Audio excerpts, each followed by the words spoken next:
L'enregistrement commence. Donc bonjour à toutes et à tous, bienvenue pour ce nouveau webinaire de Bella Ciao l'agence sur le sujet de l'équilibre entre vie professionnelle en tant que dirigeant et entreprise. Voilà, donc je vais vous partager mon écran afin qu'on puisse commencer ensemble cette séquence qui va durer à peu près 40 minutes. Voilà, donc je laisse le temps aux personnes arrivées de se connecter et on va pouvoir commencer.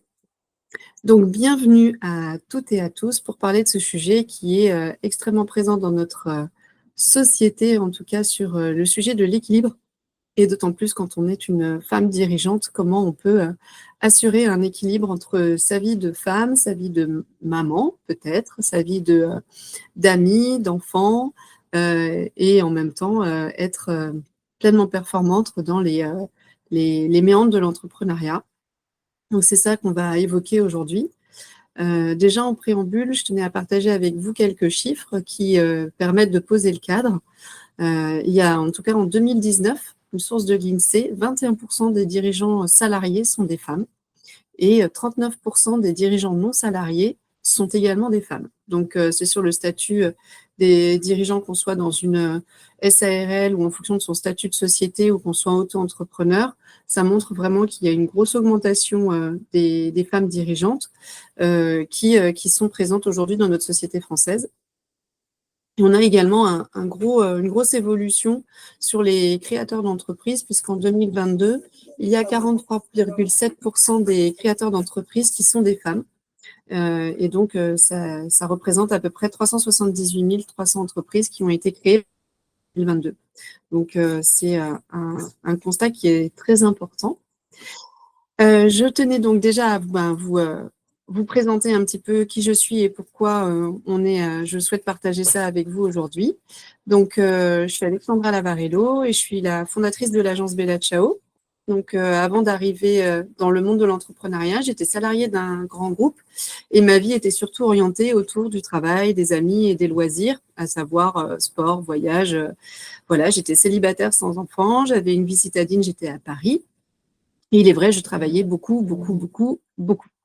Mais en même temps, mon temps disponible était assez bien équilibré puisque le temps qui me restait, je pouvais le consacrer à ma famille, à mes amis et à mes loisirs. En 2018, donc, il y a eu un gros changement qui s'est ensuite répercuté sur les années qui ont suivi, puisque j'ai quitté Paris, j'ai quitté cette entreprise pour arriver à La Rochelle, dans une ville dans laquelle je ne connaissais personne. J'y suis venue pour rejoindre mon conjoint qui allait devenir mon mari, puisqu'on s'est mariés en 2019. Et c'est la même année où j'ai créé mon entreprise. Je suis ensuite tombée enceinte cette même année et donc j'ai donné naissance à une petite fille en 2020, ce qui n'était pas forcément dans les plans. Mais voilà, des fois, la vie vous joue des tours et là, pour le coup, dans le bon sens. Et puis, ça m'a amené à porter cette entreprise en même temps que mon enfant et à faire en sorte de conjuguer les deux. Donc, deux choses complètement inconnues. Donc, ça n'a pas été forcément évident, ce qui m'a amené aussi à faire des rendez-vous clients avec ma fille toute petite. Et puis, il y a eu la crise sanitaire en 2020. Donc, voilà, tout s'est vraiment accéléré et composé en même temps. Donc, le temps que j'avais de disponible à l'époque, c'est complètement, en tout cas, occupé d'une autre manière. Et donc, voilà, maintenant, ça fait 5 ans. Donc, j'ai le recul sur ces 5 années qui se sont passées, qui étaient un petit peu quand même dans le rouleau compresseur, faut quand même se le dire. Et ça me permet de voir un peu les choses qui ont pu fonctionner et qui ont été clairement des étapes très difficiles. Mais voilà, donc bonne nouvelle, je suis toujours mariée. J'ai passé les 5 ans de l'étape sans avoir recours à la case divorce des dirigeants. Donc ça, c'est plutôt une bonne satisfaction. Et voilà, donc après, l'entreprise aujourd'hui, elle est composée de 5 personnes. On a élargi notre activité, on a une charge de travail qui est certes en hausse constante, mais qui permet aujourd'hui de voir les choses, comment on peut absorber toute cette charge sans que je sois la seule à la porter. Et puis, en 2024, ça a été la première année où j'ai pu prendre des vacances sans travail. Donc, ça, c'est quand même une grande satisfaction. Mais en effet, il a fallu attendre quelques années avant de pouvoir réaliser ça. Donc aujourd'hui, ce que je voulais partager avec vous, et c'est aussi dans le cadre de la Journée mondiale de l'entrepreneuriat au féminin qui a lieu le 19 novembre. C'était un bon moyen de faire un peu ce petit clin d'œil pour donner des petits tips et qui, bien entendu, n'est pas du tout une règle certaine puisque c'est propre à chacun, mais c'est vraiment pour essayer de trouver des solutions et de partager les choses qui peuvent fonctionner et qui peut-être peuvent être utiles à certains et certaines d'entre eux. Donc, on va déjà poser les bases de l'équilibre. Qu'est-ce que c'est que cet équilibre? Savoir comment le gérer. Alors, j'ai mis des guillemets parce que, honnêtement, c'est toujours une quête, hein. C'est un juste équilibre qui est très dur à maintenir. Donc, c'est une exigence et c'est pour ça que j'ai mis des guillemets parce que c'est pas une certitude. Le sujet de prendre soin de soi, qui est indispensable à mon sens, même si les cordonniers sont souvent les moins bien chaussés, mais aujourd'hui, je pense que j'arrive à le faire un petit peu plus et d'avoir des habitudes de vie saines pour vraiment avoir une entreprise performante et être performant soi-même. Voilà. Donc déjà, voilà, ces premières bases de poser l'équilibre. Je vais vous parler déjà de flexibilité parce que quand vous êtes entrepreneur, eh bien, il n'y a plus des horaires qui font que vous avez de telle heure à telle heure, vous êtes dédié à votre entreprise et de telle heure à telle heure, vous êtes dédié à votre vie personnelle. Quand on est dans l'entrepreneuriat, ça ne fonctionne pas. On ne peut pas imaginer les choses comme ça. C'est très miscible, donc il faut l'accepter déjà. Ça, c'est clairement une chose prioritaire. C'est accepter le fait que vous n'avez plus de temps alloué bien déterminé, tant pour la vie pro que pour la vie perso. Et qu'il faut revoir l'organisation de sa journée. Donc, ça nécessite de l'organiser. Et quand on travaille à la maison, par exemple, moi, ça a été mon cas, hein, je n'ai pas eu de locaux avant dans les 3 premières années de l'entreprise, j'étais à la maison. Donc, on m'avait bien dit, surtout fais attention parce que si tu te dis, ah bah tiens, j'ai le temps de lancer une lessive, de m'occuper de préparer le repas, de passer l'aspirateur, et ben en fait, c'est du temps qui n'est pas censé être pris sur votre temps de travail. Donc, en soi, ça ne devrait même pas avoir lieu d'être. Et aussi sur les perceptions de votre entourage. Voilà, moi, je me souviens de la grand-mère de mon mari qui m'appelait très régulièrement et évidemment, je lui dis, mais pourquoi vous n'appelez pas votre petit-fils? Elle me dit, mais oui, mais toi, tu es à la maison, tu es joignable. Et ça m'avait vraiment fait un peu un électrochoc parce que, en soi, oui, je suis à la maison, mais je travaille. Et j'enchaînais les rendez-vous, les visios, et c'est vrai que ça se passait pas comme si j'avais une boutique dans laquelle il y avait des horaires d'ouverture, mais j'étais vraiment déjà full. Donc, il faut organiser sa journée et la partager avec son entourage, ça c'est très important. Parce que sinon, on va avoir un vrai impact sur un déséquilibre où on va se sentir constamment avec une non-réussite. Donc, la lessive ne sera pas terminée, vous ne l'aurez pas été, et puis vous n'aurez pas fini le rapport que vous vouliez faire, vous n'aurez pas fait votre compta, et en même temps, le repas du soir, il ne sera pas prêt. Donc, voilà, ça fait qu'on n'est jamais présent vraiment, ou alors qu'on va être partout et nulle part, et ça, c'est pas quelque chose de très sympa à ressentir. Donc, nécessairement, ça impacte énormément sur notre notre bonne humeur, sur notre capacité à gérer notre emploi du temps de manière fluide et notre relation avec les gens. Donc, ça, c'est vraiment indispensable que de bien l'anticiper. Et puis, bien entendu, quand on a des enfants en bas âge, c'est encore un niveau d'exigence plus. Donc, ça, il faut vraiment l'avoir en tête. Et puis, tout ça est à adapter en fonction de chacun et de sa situation. Mais en tout cas, voilà, ça, c'est indispensable que de ne pas lancer les machines pendant que vous avez votre journée de travail. Donc voilà, c'est vraiment un équilibre qui est indispensable. C'est une nécessité, clairement, pour une réussite à long terme. Et pour ça, il y a des petites astuces que j'ai mis du temps parfois à mettre en œuvre ou alors qui m'ont été conseillées par mon entourage pro et personnel. Et ça, j'avais envie de les partager avec vous aujourd'hui. Et bien entendu, ça, c'est des choses qui sont progressives et tout ne se met pas en place dès le premier jour. Et il faut tester des choses qui vous conviennent et qui vous vont à vous et à votre vie, tant de travail que de famille. Et ne pas oublier aussi le lien aux amis, parce que moi, je sais que pour beaucoup dans mon entourage, ils n'ont pas forcément compris que je me lance dans l'entrepreneuriat et ça a rendu mon temps disponible un peu moins important pour la sphère amicale. Et bien voilà, après, c'est sûr que quand on est un peu en mode survie, on va à l'essentiel et on néglige parfois les choses. Et bon, voilà, c'est des choses que les vrais amis peuvent comprendre. Et puis après, ceux qui le sont un peu moins, ça fait une forme de tri, mais ne négligez pas les vrais amis. Ça, c'est vraiment quelque chose d'important. Donc, pour faire face à ces défis, voilà quelques pistes de solutions. Donc, déjà, le point 1, c'est de poser le cadre. Donc, nous, ce qu'on a fait avec mon mari, c'est on a fait une sorte de conseil de famille. On le fait de manière assez régulière, à savoir peut-être, on va dire, peut-être 2 fois, ouais, une fois tous les 2 mois, on va dire ça comme ça. Une fois tous les 2 mois. Il y en a un gros qui pose le cadre et après, c'est plus de la mise à jour.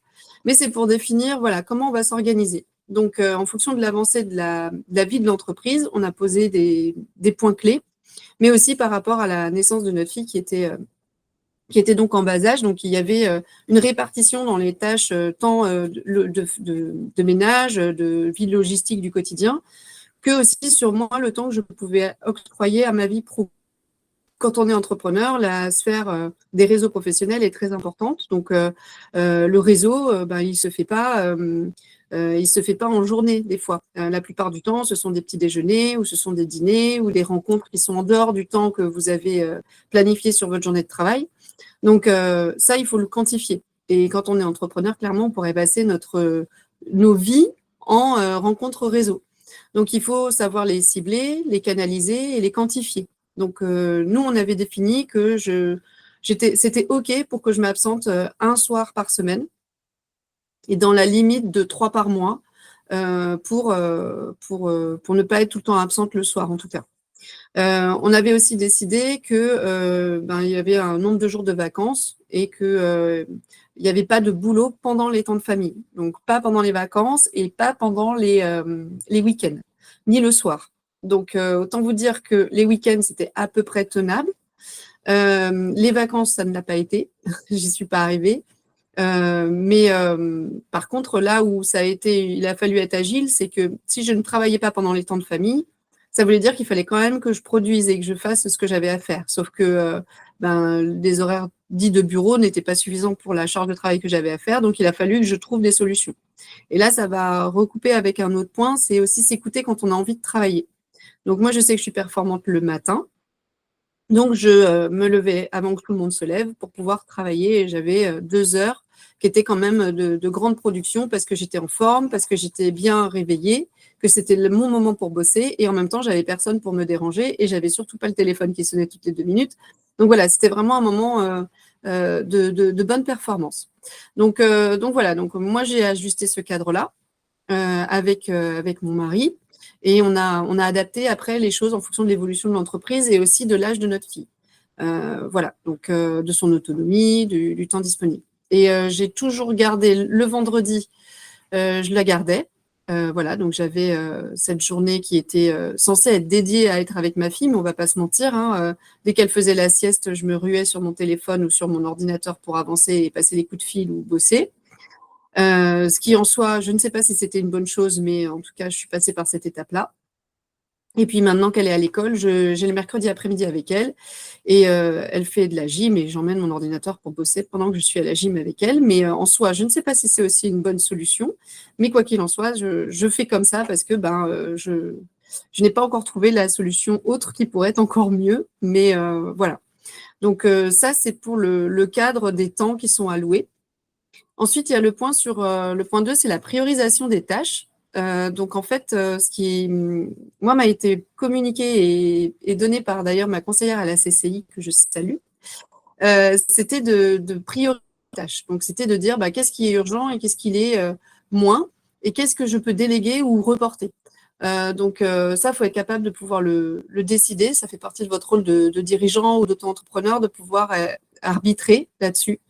Et ça, vous avez des outils sur de la planification qui peuvent vous aider à après détacher ces tâches dans votre planning. Donc, vous avez des to-do list digitales qui peuvent vous y aider, ou alors la classique to-do list sur le papier. Moi, j'avoue que je suis encore de la méthode to-do list papier, mais les to-do list digitales fonctionnent très bien. Et elle m'avait parlé aussi de la méthode Pomodoro, qui en fait consiste à vous timer sur le temps alloué à une tâche. Comme ça permet de ne pas dépasser outrageusement un temps alloué à quelque chose. Alors, ça rythme vraiment vos journées, mais de temps à autre, ça peut être très utile pour vraiment se mettre en mode un peu sprint de sur cette tâche, il faut que j'y passe ce temps-là, mais pas plus, et après, j'enchaîne sur une autre. Donc, c'est vraiment un style d'entraînement. Après, quand vous avez pris le pli, c'est très efficace et vous êtes vraiment très, très efficace quand vous êtes en production ou en interaction avec des clients. Voilà, ça fait partie des choses qui peuvent monter votre agilité sur la performance sur un temps T. Donc, voilà, ça, c'est des choses qui sont importantes. Alors, bien entendu, ça passe aussi par enlever toute distraction possible. Hein, quand on a une journée qui est timée, il faut être efficace et performant, quoi. Donc, ça, on évite de se distraire, on enlève les notifs. Enfin, ça, je vous en parlerai tout à l'heure, mais ça fait vraiment partie des choses qui sont des méthodes gagnantes. Ensuite, il y a le sujet de la flexibilité. Donc, il faut déjà, dans un premier temps, accepter que tout ne sera pas parfait, que tout ne se passera pas comme prévu, mais qu'il faut que vous restiez agile pour ajuster votre emploi du temps au fur et à mesure. Autorisez-vous à le faire au fur et à mesure de la vie de votre entreprise et aussi du besoin de votre vie de famille. Il peut y avoir des temps dans la vie où on a besoin d'allouer plus de temps à sa sphère personnelle.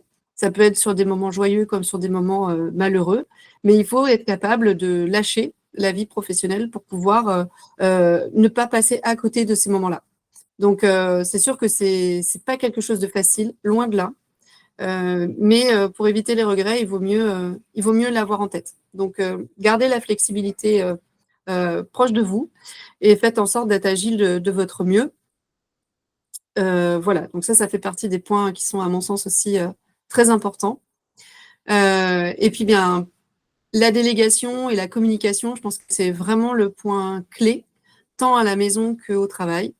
Là, tout à l'heure, avant le webinaire, justement, je demandais à mon mari, je lui dis, mais toi, tu dirais, c'est quoi le fait que ça a matché et qu'on y est arrivé? Il me dit, il y a plein de choses, mais en soi, je pense que la communication et le fait qu'on se soit organisé, ça a été vraiment une des ressources clés de notre avancée.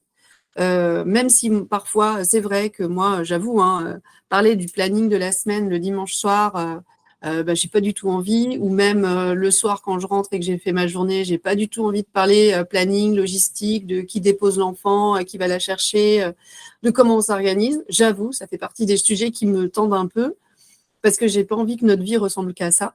Mais en même temps, si on communique pas et qu'on n'en parle pas, ça peut être encore pire. Donc voilà, il faut passer cette étape-là. Et je sais qu'il y a aussi on pourrait en parler des heures aussi sur comment organiser et planifier l'organisation personnelle avec des agendas partagés, avec des choses comme ça. Et là-dessus, je suis vraiment pas bonne, je tiens à le dire. En dehors du petit mémo sur le frigo, il n'y a pas encore quelque chose de très organisé, mais voilà, on fait. Je sais qu'il y en a qui ont des tips vraiment très bons, mais voilà, déjà communiquer et avoir un temps sur lequel on peut s'en parler, c'est important. La communication, elle passe aussi non pas que sur la logistique, mais aussi sur les points difficiles. Si vous avez des baisses de morale, si vous avez des difficultés, il ne faut pas rester seul, il faut les partager. Et vous pouvez les partager avec les gens qui sont dans votre entourage, votre environnement proche, mais aussi dans votre environnement proche de travail. Moi, je sais que les ressources clés sur lesquelles je me suis appuyée dès le début de l'entreprise, c'est les activités sur lesquelles je n'avais pas de valeur ajoutée. Donc, tout ce qui est compta, tout ce qui est administratif, tout ce qui va être aussi élément la banque, tout ce qui va être juridique, il faut s'entourer des bonnes personnes pour le faire. Sinon, ça n'a pas d'intérêt. On n'est pas aussi bon que sur notre cœur de métier. Donc, moi, c'est quelque chose que j'ai tout de suite délégué. Donc, en tout cas, je me suis autorisée à déléguer parce que qu'il y avait des gens qui étaient bien plus performants que moi là-dessus. Donc, voilà pour ces points-là. On va être là, on a abordé les choses vraiment pratico-pratiques et pragmatiques. Mais il y a un point qu'il ne faut absolument pas oublier, c'est vous. C'est vous les entrepreneurs qui faites avancer l'entreprise. Et si vous n'êtes pas en forme, tout peut s'arrêter du jour au lendemain, en fait. Alors, je n'ai pas les chiffres et les stats sur le nombre d'entrepreneurs qui passent quand même un moment aux urgences parce qu'ils ont un souci de santé qui leur tombe dessus. Mais il y en a quand même quelques-uns. et je pense que ça doit vous faire écho, vous devez penser à des gens autour de vous. Mais voilà, c'est important de prendre soin de soi parce que la gestion du stress, elle est très forte et on passe par des hauts, des bas et tout n'est pas un long fleuve tranquille. Donc, il faut être vraiment en forme pour pouvoir mener cette partie. Et c'est de vous dont il s'agit, c'est vraiment être, être en forme et pas se placer après tout le reste parce que ça peut pas maintenir, ça peut pas marcher. Et voilà, comme on l'a mis, c'est pas du tout être égoïste que de penser comme ça.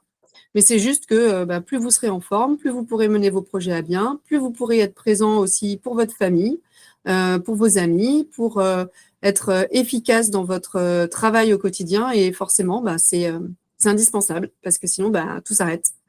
Moi, je vous partage mes 4 tips, en tout cas que j'ai essayé, je dis bien essayer de mettre en place. Donc déjà, il y a l'activité physique.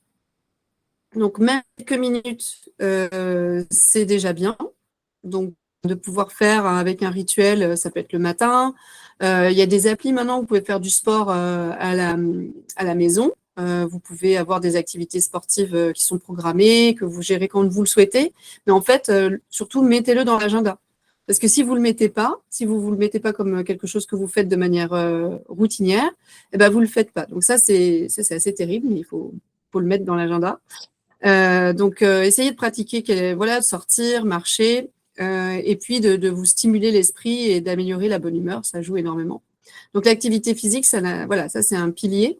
Alors si vous êtes dans un club, si vous pratiquez une activité physique régulière dans un cadre associatif, c'est encore mieux. Mais voilà, si votre temps manque là-dessus parce que plein de raisons, dont aussi enfants en bas âge, à ce moment-là, juste quelques minutes de marche ou voilà, quelques activités le matin ou quoi, ça peut être très bien. Après, il y a le deuxième point, c'est l'alimentation. Il est évident qu'il faut bien manger pour que vous soyez en forme. Ne pas zapper les repas. Alors, ça, je suis la première à ne pas être toujours très bonne là-dessus, mais je l'ai fait pendant pendant quelques temps quand même, où je passais les repas parce que j'oubliais de manger tellement j'étais concentrée dans mon boulot. Donc ça, c'est pas bien. Bien, pas bien. Donc là, vraiment pas bien. Donc il faut prendre le temps de manger. Et pour ça, c'est vrai que les repas professionnels aussi aident à avoir une structure dans dire le repas est un moment de la journée qu'il faut prendre. Donc ça, je m'étais organisée pour pouvoir mettre des moments de déjeuner professionnels qui m'obligeaient à aller déjeuner et avoir un repas qui soit. Donc après, on choisit aussi quelque chose qui nous fait du bien, qui n'est pas trop mauvais pour la santé.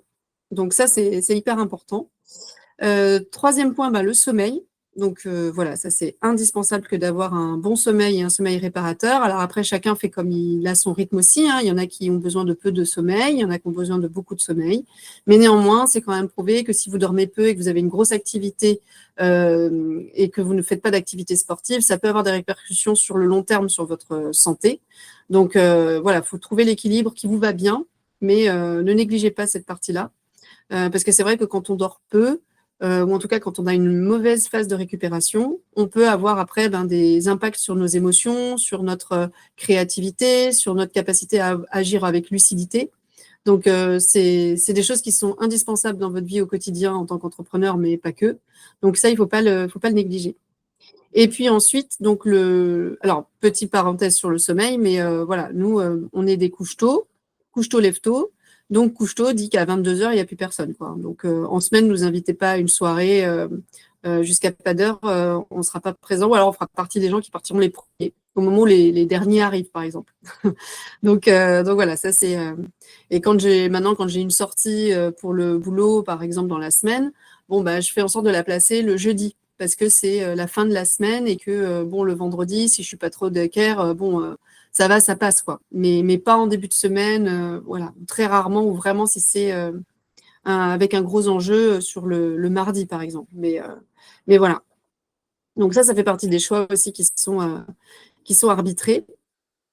Ensuite, donc, le dernier point qui est important, c'est le temps de déconnexion et de ressources.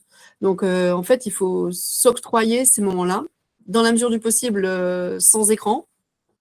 C'est quand même bien, surtout quand vous êtes dans un métier qui utilise beaucoup l'écran. Si ça n'est pas votre cas, ben, au contraire, ça peut être du ressourcement devant écran, mais voilà, essayez de lâcher ce support pour aller vous consacrer à avoir du temps pour vous. Donc, moi, je sais que j'ai toujours gardé un rythme pour voilà, la manucure ou l'épilation, ou alors maintenant, là, depuis peu, je fais un massage tous les mois et demi. Donc, auprès de l'une de nos clientes d'ailleurs, qui fait des massages absolument divins. Et moi, je sais que maintenant, j'ai besoin de ça pour c'est rentré dans ma routine, c'est dans mon agenda, et ça me fait énormément de bien parce que j'ai eu des phases où je passais mon temps chez l'ostéo parce que j'étais bloquée de partout, parce que j'arrivais plus à tourner la tête parce que j'étais stressée, donc j'avais des contractures au niveau du cou. Donc voilà, ça fait partie des impacts et il faut se prémunir de ça. Donc pour moi, les massages, ça a été un bon moyen d'y faire face. Du temps de lecture, ça j'avoue que la lecture me manque beaucoup, de faire, au sens de lire autre chose que des choses en lien avec le boulot, des romans, des choses comme ça. Mais comme mon temps est encore assez réduit et que j'ai pas beaucoup de temps disponible, bon, ça fait partie des axes d'amélioration que j'aimerais beaucoup atteindre. Et puis, bah voilà, les ciné, les expos, c'est des choses qui nourrissent aussi la créativité, l'ouverture. Donc, c'est indispensable que de continuer à cultiver ça. Et je vais vous partager une petite anecdote un peu insolite, mais moi, par exemple, je déteste les départs en vacances parce que je sais que c'est là où il y a l'entonnoir qui se referme, qu'il y a trop de charges de travail et que d'avance, je sais que je réussirai jamais à tout faire. Donc je monte en pression les 2 semaines avant le départ en vacances. Donc, ça commence à être connu et reconnu par l'équipe, par mon mari, par tout ça. Donc, c'est un moment qui est vraiment une grosse appréhension pour moi. Et là, une des dernières fois, là, c'était avant l'été, on est parti en vacances.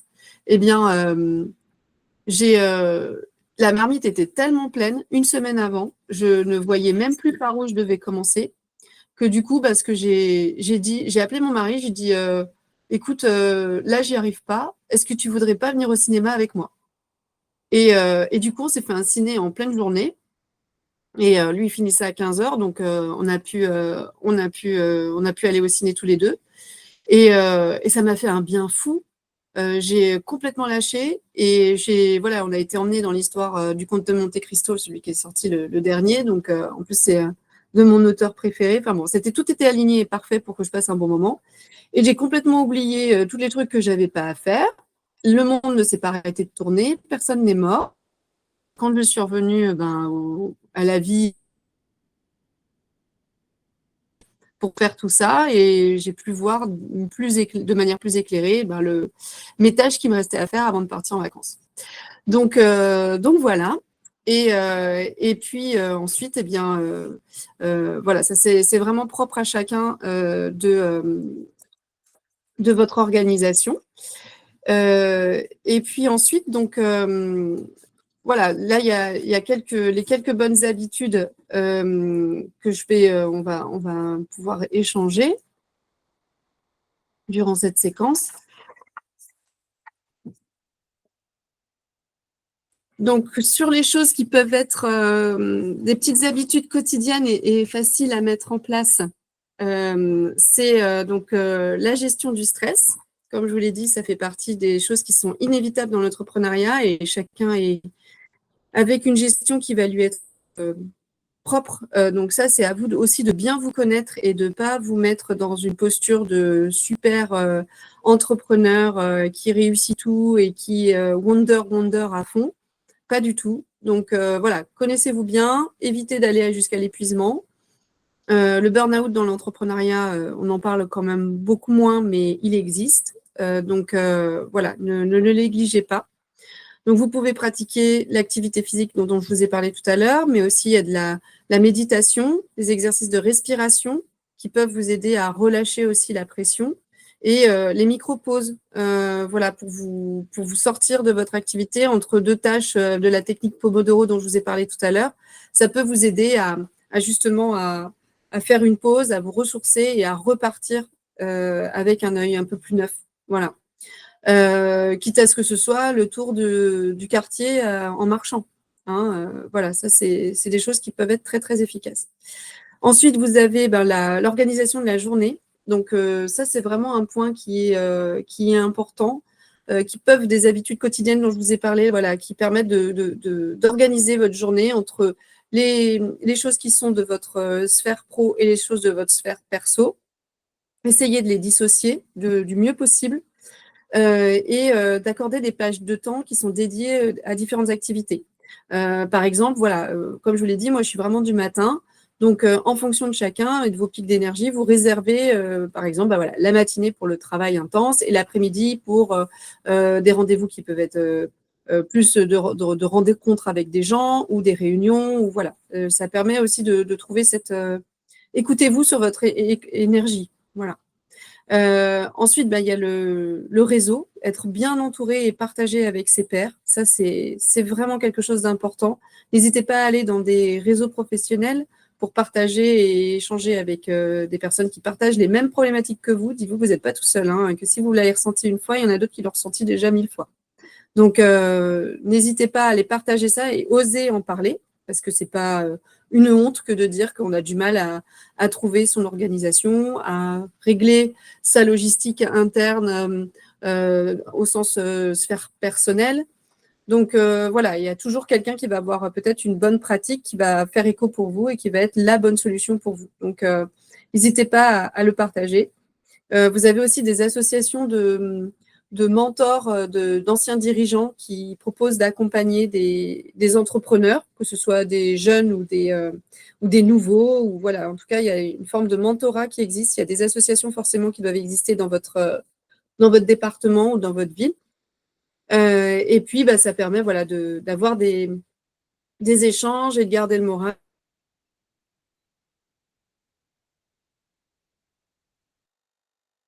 Et de parler d'un sujet qui nous anime avec l'entrepreneuriat, qui sont très importantes, d'autant plus dans notre société où on est extrêmement sollicité par divers supports, c'est de limiter les distractions, notamment les distractions digitales. Moi, je vous invite à enlever toutes les notifications inutiles d'une appli quelconque que vous avez posée sur votre téléphone, mais vous avez toutes les notifications qui sont envoyées, que vous n'en ayez pas besoin d'ailleurs. Pareil pour les réseaux sociaux, sauf si quand bien même les réseaux sociaux sont votre métier, et encore, je pense qu'il faut quand même le quantifier et le cadrer, mais d'enlever les notifications pour éviter d'être interrompu. Et puis, voilà, il y a aussi des choses telles que l'usage de WhatsApp, par exemple, qui peut être tant à titre pro qu'à titre perso. Donc, ça, c'est voilà, dans les nouvelles pratiques professionnelles. Et aujourd'hui, moi, je ne vous cache pas que je n'ai pas encore la solution ultime pour quantifier, si ce n'est que déjà, je demande aux gens de ne pas m'envoyer de vocaux, clairement, ou alors des vocaux qui ne font pas 5 minutes, parce que ça, c'est des dérives de l'angoisse. Si tout le monde fait ça, on se retrouve à passer sa journée à écouter des vocaux, donc autant s'appeler. Et ensuite, voilà, d'avoir un usage, et même, voilà, même avec l'équipe, moi, je vois, on a un groupe WhatsApp, je sais qu'on l'utilise beaucoup, et des fois, je me dis, est-ce que c'est pas trop, ça dérange tout le monde dans le travail, alors qu'au final, on s'adresse peut-être qu'à une personne. Voilà, ça fait partie des choses où il faut se poser aussi des limites, et ça, sachant que ce sont des choses qui sont en évolution sur les pratiques et les usages. Il ne faut pas hésiter à se challenger, à se remettre en question sur ça pour garder le cap de l'efficacité et de rester avec un esprit apaisé sur la gestion des notifications. Honnêtement, entre les réseaux sociaux, l'ordinateur, le téléphone, les SMS, les appels, on pourrait passer notre temps à faire les mails. J'ai oublié les mails. On est tellement ultra sollicité que on peut vite en perdre le fil de qu'est-ce qui est prioritaire et qu'est-ce qui l'est pas, quoi. Donc voilà. Et dites-vous bien que la priorité, c'est que vous soyez en forme, que vous arriviez à faire tourner votre structure pour atteindre les objectifs de chiffre d'affaires et avoir un équilibre aussi pour vous et pour votre vie personnelle. Donc voilà, ça c'est les choses que moi j'ai essayé de mettre en place et qui m'ont été utiles sur ces dernières années. Si vous en discutez avec d'autres entrepreneurs, eh bien certainement ils auront d'autres tips, et je vous invite à vous les approprier, à les tester pour voir si ça peut fonctionner pour vous. Et puis, bien, en tout cas, sur les sujets de délégation, j'en ai parlé un petit peu tout à l'heure. mais déléguer sur les sujets qui ne sont pas les vôtres, bah, ça peut faire partie d'une forme de sérénité. Et depuis que j'ai créé Bella Ciao, donc, qui est une agence de communication qui est spécialisée en communication RSE et RSO, responsabilité sociétale des entreprises et des organisations, on a progressivement structuré aussi un accompagnement pour les solo-entrepreneurs et les professions libérales pour les accompagner et déléguer leur com, parce que souvent, j'avais autour de moi des collègues, des pairs ou des échanges avec des professionnels qui me disaient, mais voilà, moi, je sais que je devrais le faire, mais j'y arrive pas, j'ai pas le temps, je procrastine, et puis ou alors je n'ai pas les compétences, j'ai pas envie. Et ça, je l'entendais, mais jusqu'à présent, je n'avais pas eu la possibilité de m'arrêter sur cette cible-là parce que ce n'était pas ma cible prioritaire au départ dans l'entreprise. Mais en ayant fait un peu un échange avec les filles dans l'équipe, on s'est dit il faudrait quand même répondre à cette cible qui est en difficulté pour avancer dans sa communication. Et donc, c'est comme ça on a structuré une offre pour les solo-entrepreneurs, profession libérale, auto-entrepreneurs, voilà, toutes ces postures-là qui sont seules et qui ne peuvent pas gérer tout.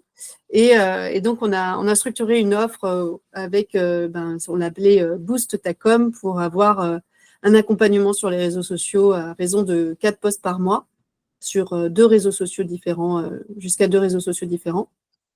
Et pour un prix qu'on a fait en sorte d'être le plus accessible possible. Et je me suis remise dans cette posture de quand on commence ou quand on est tout seul, on a quand même besoin d'être accompagné, mais que ce soit dans une enveloppe qui puisse être acceptable sur l'année. Et donc, c'est comme ça qu'on a sorti cette offre-là. Donc, vous aurez les éléments dans la présentation qui vous sera renvoyée à l'issue de cette interview. Et sinon, il sera aussi, le lien sera également mis en commentaire dans la vidéo sur le compte YouTube. Et puis, je ne pouvais pas ne pas finir par ce webinaire par la chouette équipe de Bella Ciao, qui est aujourd'hui composée de 5 personnes et qui voilà, est arrivée pour m'accompagner et me seconder et me donner une autre envergure maintenant dans cette aventure entrepreneuriale, puisque grâce à elle et sur notre avancée, je suis beaucoup moins en production, j'ai passé beaucoup plus de choses en délégation, et ça leur a permis de monter en compétence sur plein d'activités de l'entreprise. Et je ne peux que me féliciter et nous féliciter chaque jour qui passe de les voir grandir et avancer dans ces nouvelles compétences qu'elles acquièrent grâce à cette belle aventure de Bella Ciao. Donc, vous avez Emma à gauche, qui est notre responsable de l'antenne des Sables d'Olonne. Elisa, qui est notre alternante et qui est en charge de notre communication, dont les webinaires, et qui m'aide au quotidien pour préparer ces webinaires. Maëva, qui est notre chef de projet sur l'antenne de La Rochelle. Elsa, qui est chef de projet sur l'antenne de Metz. Et moi-même, qui suis à droite, ici présente. Et on travaille avec tout un écosystème de partenaires sur nos différents territoires. Et c'est aussi ça qui fait que on avance et on chemine ensemble pour, je l'espère, encore de nombreuses années. Donc, voilà, je suis ravie de vous avoir retrouvé aujourd'hui. J'espère que ce webinaire vous aura été utile. Et puis, je vous souhaite une très bonne journée. Au revoir.